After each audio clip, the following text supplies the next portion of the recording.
great the chasm that lay between us, how high the mountain I could not climb. In desperation I turned to heaven and spoke your name into the night. Kull 25 sena il-Knisja Kattolika issejjaħ u tiċċelebra sena speċjali, komunement magħrufa bħala s-sena tal-Ġublew.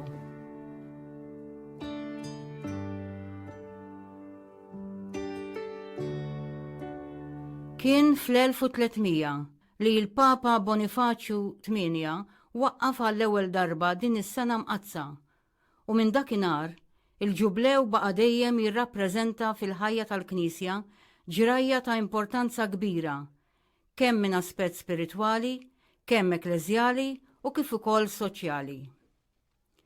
Biżmien, fuq mudell bibliku, il-Ġublew beda jitfakkar l-ewwel kull 50 sena u wara wkoll kull 25. Imma minkejja din id-drawwa fit-terminu ta' żmien, il-Papa jista' jsejjaħ Ġublew straordinarju fi snin oħra wkoll. Il-kelma Ġublew li tmur lura sat-Testament il-Qadim ġejja mill-ludi Jobel li tirreferi għal qarn li minnu kienu jagħmlu tromba speċjali biex idoqquha meta tibda din is-sena mqazza. Fi kliem il-Papa Franġisku nnifsu, il-Ġublew huwa don speċjali ta' grazzja, ikkaratterizzat mill-maħfra ta' dnubiet u b'mod partikulari mill-indulġenza li hija espressjoni sħiħa tal-ħnina ta' Alla. Il-Ġublew il-kbir tas-sena 2000 kien daħħal il-Knisja fit-tielet millenju tal-istorja tagħha. Il-Papa San Giovanni Pawlu II tant stennieħu xtaqu bit-tama li l-insara korra wara li jkunu għelbu l-firdiet storiċi ta' bejnietom setgħu jiċċelebraw flimkien l-2000 sena mit-twelid ta' Ġesu Kristu, il-feddej tal-bnedmin. Tarġa importanti fil-mixja tal-poplu ta' Alla kienet dik tal-Ġublew straordinarju tal-ħniena, imsejjaħ mill-Papa Franġisku u ċċelebrat bejn it-8 ta' Diċembru 2015 u l-20 ta' Novembru 2016.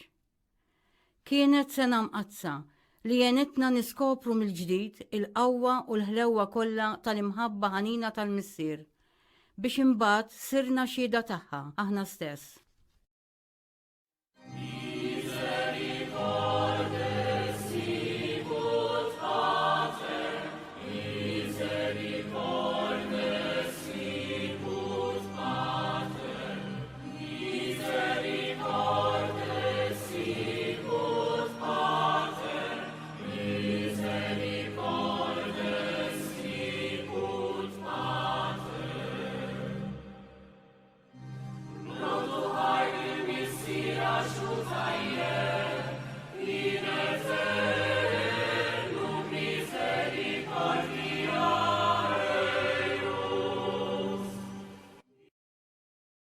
Fl-2025 ser ikunu għaddew l-ewwel 25 sena ta' dan is-seklu.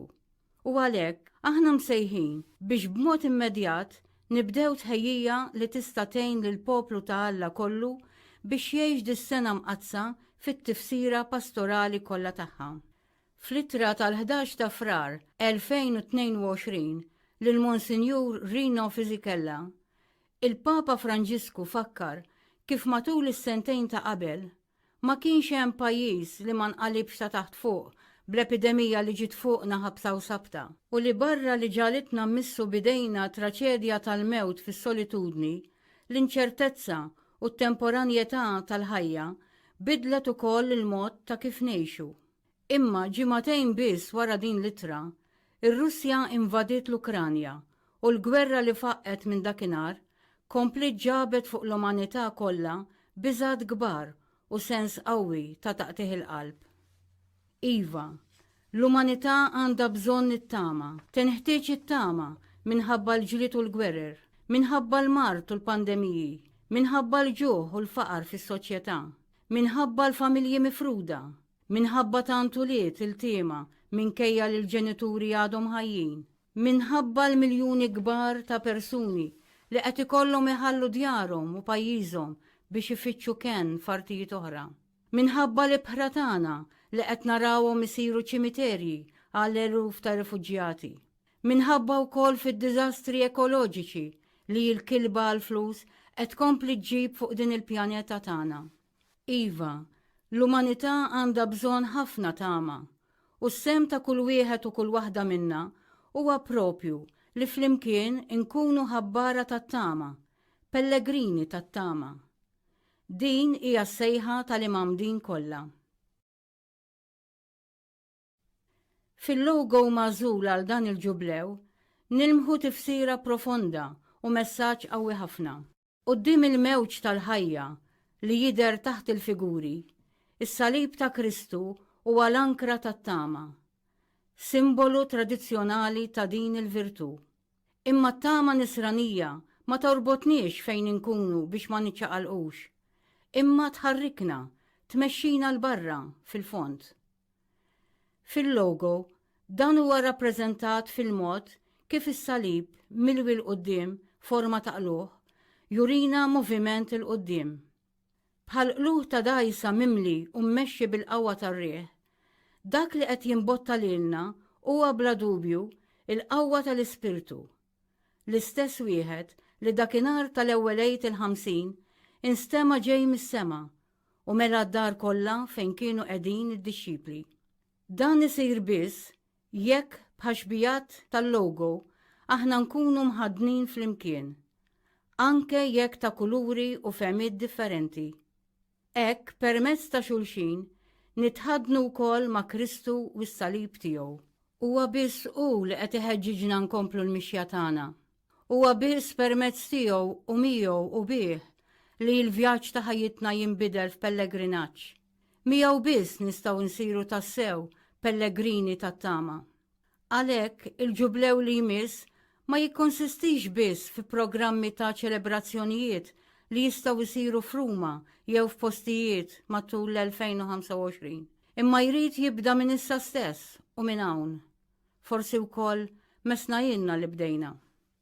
Biex aħna nkunu tassew pellegrini tat-tama, biex tagħna jkun tassew pellegrinaġġ u mhux tlajjar lawnu lin, irridu nħejju lilna nfusna, lill-familja tagħna, lill-poplu tagħna, l-għaqdiet, il-movimenti u l-gruppi.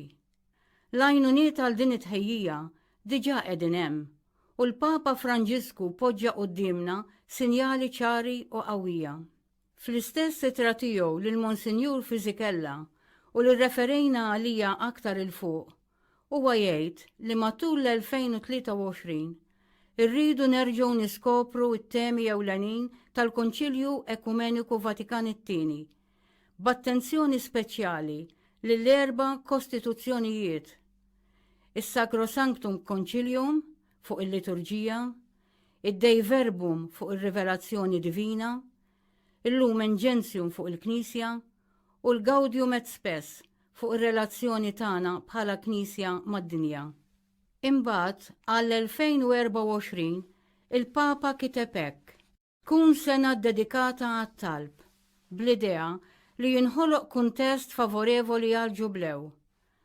Tkun sinfonija kbira ta' talb biex nirkupraw ix-xewqa li noqogħdu fil-preżenza tal-mulej, nisimgħuh u nadurawh. Dawn huma żewġ sinjali kbar li jistgħu juruna triq biex fi żmien li fadal qabel il-bidu tal-ġublew tat-tama, bil-għajnuna ta' Alla u ta' xulxin, nistgħu nsiru minn issa stess pellegrini, mhux lejn xi lok imqaddes, imma fil-ħajja tagħna ta' kuljum.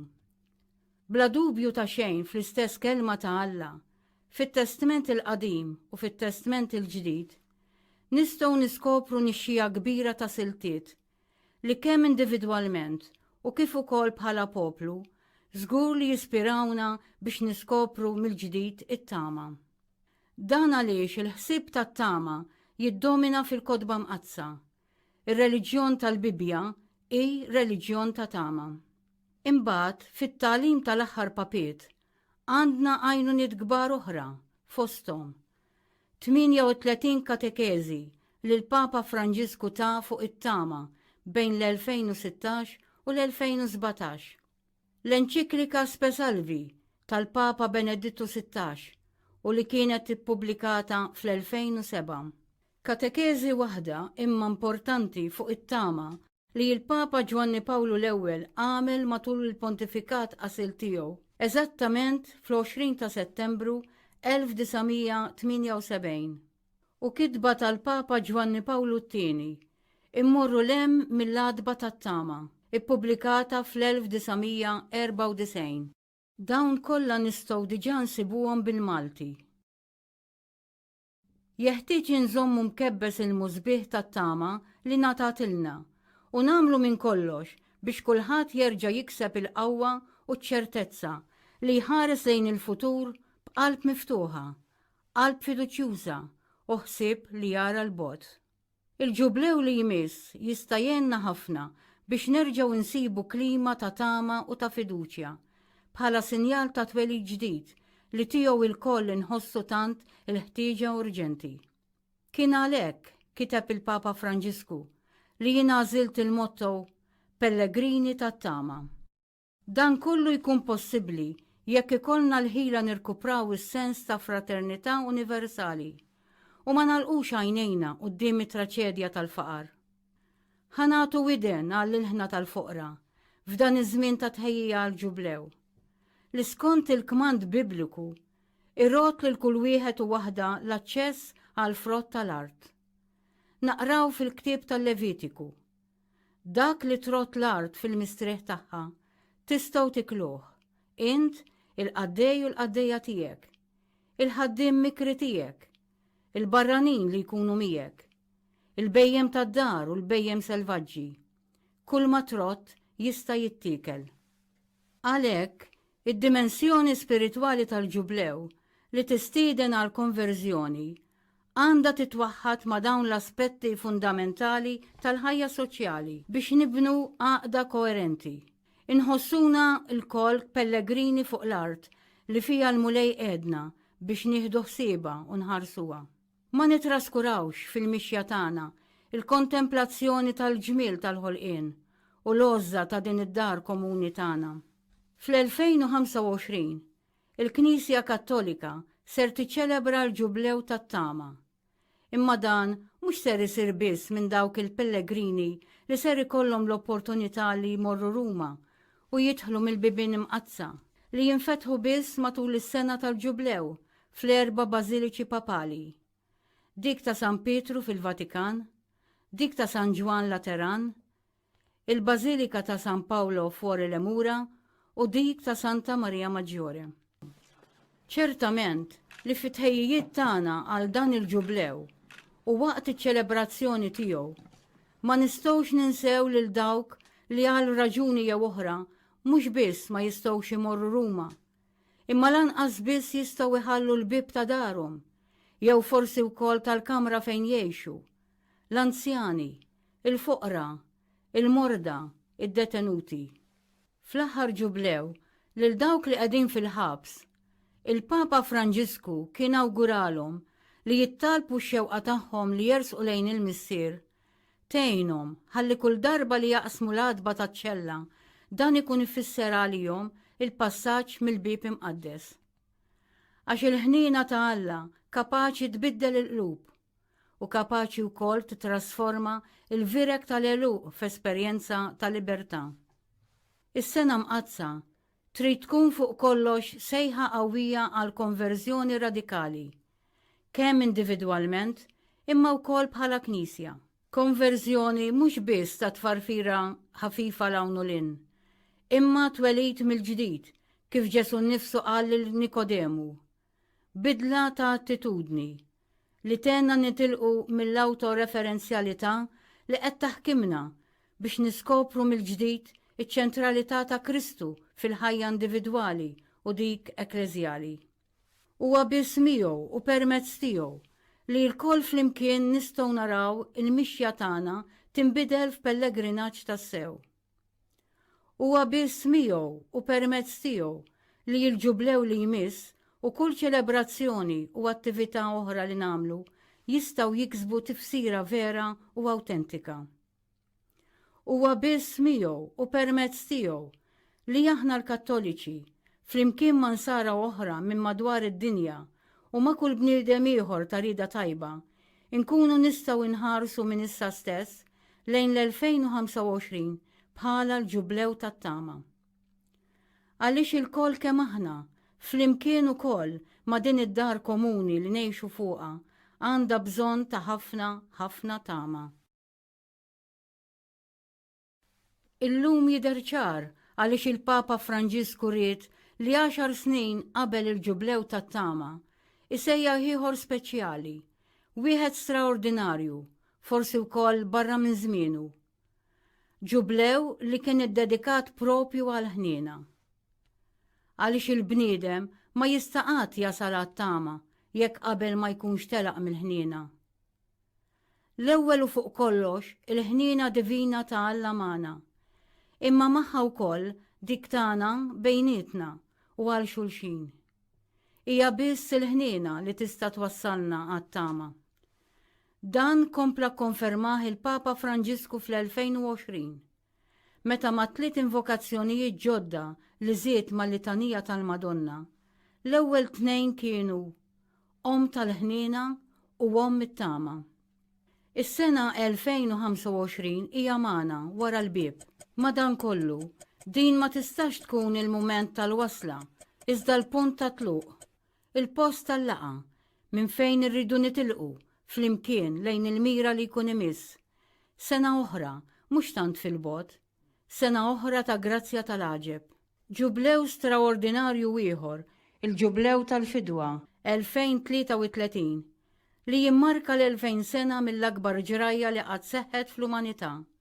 Il-passjoni, il-mewt u l-qawmien mill-imwiet tal-mulej tagħna, Kristu Ġesu, is-sit ta' kull żmien, il-bidu u t-tmiem ta' kollox. Ejjew ma narmux dawn ir-rigali kbar li s-Sinjur Alla qed jagħtina permezz tal-Knisja tiegħu. L-ewwel obbligu li għandna u għalih li qed jagħtihomna. Warajh aħna obbligati lejn xulxin. Imma għandna wkoll obbligu lejn il-bqija tal-umanità, mhux biss il-bniedem tal-lum, imma anke lejn dawk li għad iridu jirtuna. Dwar din it-tappa oħra fil-pellegrinaġġ tagħna, fakkarna wkoll il-Papa Franġisku fil-messaġġ tiegħu waqt l-Anġelus ta' 12 ta' Diċembru 2021. Dakinhar tefalna ħarsitna aktar il-qudiem lejn din is-sena ġubilari oħra u ħeġġiġna biex nibdew minn issa naħsbu fija u nżommuha dejjem f'moħħna. El jubileo de la redención del 2033, tenemos que mirar adelante siempre.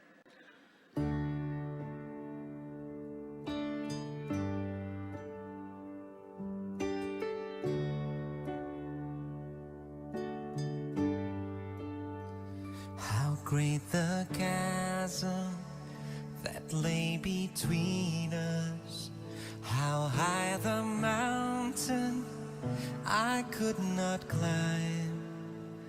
In desperation I turned to heaven and spoke your name into the night. Then through the darkness your loving kindness tore through the shadows of my soul. The work is finished, the end is written. Jesus Christ, my living hope. Who could imagine so great a mercy? What heart could fathom such boundless grace? The God of ages stepped down from glory to wear my sin and bear my shame. The cross is spoken, I am forgiven. The King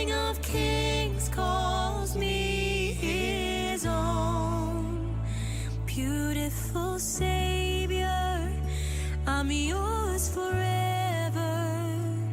Jesus Christ, my living hope. Hallelujah,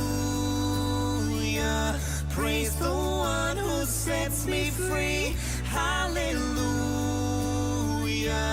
death has lost its grip on me. You have broken every chain. There's salvation in your name, Jesus Christ, my living hope. Hallelujah. Praise the one who sets me free. Hallelujah. Death has lost its grip on me. You have broken every chain. There's salvation in your name, Jesus Christ, my living hope. Then came the morning that sealed the promise. your buried body began to breathe. Out of the silence, the roaring lion declared the grave has no claim.